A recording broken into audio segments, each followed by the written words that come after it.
Hello everyone, ito nga pala yung kaganapan namin ng intrams ng kapatid ko. Kasali nga pala siya sa lalaban ng Mr. and Mrs. Intrams 2025. Rider nga pala yung napili nilang susuotin na costume. Kaya dapat gwapo yung kapatid ko kapag rarampa na sila sa stage.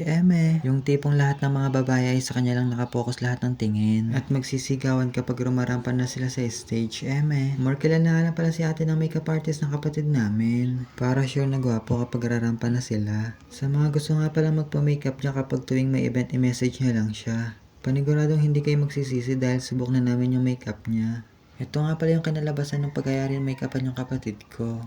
Apakaangas, chick boy ang dating, Ito nga pala yung Facebook ng makeup artist ng kapatid ko. Chat niyo lang siya kapag magpapamakeup kayo. Nung nangyari na nga pala make-upan yung kapatid ko ay nag-practice naman kami sa question and answer. Baka kasi kapag tinanong siya, wala siyang maisagot. Kaya habang hindi pa nag-uumpisa sa event nila, ipinapractice ko muna siya ng tamang pagsagot.